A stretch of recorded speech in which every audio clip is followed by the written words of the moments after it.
आज हम एक ऐसे स्कैम के बारे में बात करेंगे जिसके बारे में आप लोगों ने कई बार अलग अलग कारणों की वजह से सुर्खियों में देखा होगा या सुना होगा। जी हां, बाड़मेर से पहली ब्रांच खोलकर जिसने करीबन 200 ब्रांचेस राजस्थान में और 20 ब्रांचेस गुजरात में खोलकर अपना साम्राज्य बसाया हुआ था। जी हां, मैं बात कर रहा हूं राजस्थान और गुजरात के लोगों के साथ हुए एक स्कैम के बारे में जो कई बार इन दिनों सुर्खियों में रहा। संजीवनी क्रेडिट कोऑपरेटिव सोसाइटी स्कैम 2019। करीबन 1,66,000 इन्वेस्टर्स के साथ 900 करोड़ से अपर का स्कैम था यह। संजीवनी क्रेडिट कोऑपरेटिव के बारे में 2007 में बाड़मेर से विक्रम सिंह भाती ने संजीवनी क्रेडिट कोऑपरेटिव सोसाइटी बनाकर करीबन 200 से ज्यादा राजस्थान में और 20 से ज्यादा गुजरात में ब्रांचेस खोलकर अपना साम्राज्य फैलाया। हर महीने संजीवनी के एजेंट्स गांव, ढानी, सिटीज जाते और अपने ब्राउचर्स बांटते, साथ ही उन्हें कई प्रकार की स्कीम्स बताते जिससे उन्हें लुभाया जा सके। ज्यादातर मिडिल क्लास या उससे नीचे वाले लोगों को टारगेट करते। लोगों का विश्वास जीतते जीतते सोसाइटी में करीबन 1,66,000 निवेशक हो गए। स्कैम कैसे पकड़ा गया? 2019 में देवनारायण सिंह, जो कि एक 70 वर्ष के वृद्ध थे, वो रोजाना एसओजी के ऑफिस चक्कर काटने लगे और अपने 5 लाख के नुकसान के बारे में बताते थे और रो पड़ते थे। थोड़े दिनों बाद जब एसओजी स्पेशल ऑपरेशन ग्रुप्स, जो कि राजस्थान पुलिस की एक शाखा है, को सब जगह से शिकायतें मिलने लगी कि संजीवनी में फ्रॉड हो रहा है, फाइनेंशियल मिसमैनेजमेंट हो रहा है, तब एसओजी में इन्वेस्टिगेशन किया और उन्हें वहां कई प्रकार के स्कैम का पता चला, जैसे अकाउंट्स मिसमैनेजमेंट, फाइनेंशियल रिकॉर्ड्स में गड़बड़ी, गलत तरीके से लोन देना, बिना इंटरेस्ट कई कंपनीज को लोन देना, सिग्नेचर फॉर्जरी।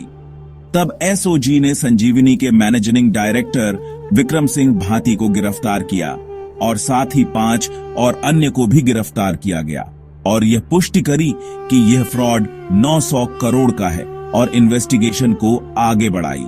मुख्य बात को एसओजी को पता चली कि इन्होंने कई लोन फाइल्स फर्जी बनाई, गलत सिग्नेचर करके, और यह आंकड़ा करीबन 60,000 लोन फाइल्स का था। Political crossfire. यह स्कैम सुर्खियों में रहने का एक बड़ा कारण राजनीतिक क्रॉसफायर है, जब तत्कालीन मुख्यमंत्री अशोक गहलोत ने तत्कालीन केंद्रीय जल शक्ति मंत्री गजेंद्र सिंह शेखावत और उनके परिवार का इस स्कैम में होने का दावा किया और बताया कि उनके पास इसके पुख्ता सबूत भी हैं। यह मामला तब गरमाया जब राजस्थान पुलिस ने अपने एफआईआर में गजेंद्र सिंह शेखावत का नाम डाला। अप्रैल 2023 में गजेंद्र सिंह शेखावत ने राजस्थान हाई कोर्ट में एक पिटीशन लगाई और कोर्ट ने उन्हें अंतरिम जमानत दे दी। जब यह सब हो रहा था, तब इस स्कैम से पीड़ित लोगों ने अपील करी कि इस पर राजनीति ना करी जाए और हमें हमारे पैसे चाहिए। सितंबर 2024 को राजस्थान हाई कोर्ट ने कानूनी तौर पर गजेंद्र सिंह शेखावत को इस स्कैम से दोष मुक्त कर दिया।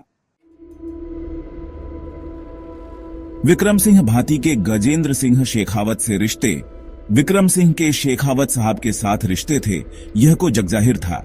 शायद इसी कारण मुख्यमंत्री ने उनका नाम भी लिया, लेकिन कई इवेंट्स में यह दोनों साथ पाए गए स्कैम से पहले। कई लैंड डॉक्यूमेंट्स भी सोशल मीडिया पर वायरल हुए जिसमें इन दोनों के फाइनेंशियल संबंध भी दिख रहे थे। साउथ अफ्रीका के इथोपिया में भी दोनों के नाम से एक कंपनी का जिक्र भी आया जिसमें विक्रम सिंह और उनकी पत्नी का भी नाम है। बताया जाता है संजीवनी का पैसा वहां भी उपयोग में आया। खैर, अब कितनी सच्चाई है और कितना न्याय मिला वो तो कोर्ट ही जाने। एसओजी की कार्रवाई। एसओजी ने रिकवरी करने के लिए विक्रम सिंह और संजीवनी की कई प्रॉपर्टीज को सीज्ड किया गया। हालांकि सीजिंग का प्रोसेस बहुत धीमा है। यह सारी properties banning on off unregulated deposit schemes act 2019 के तहत करी गई। न्याय।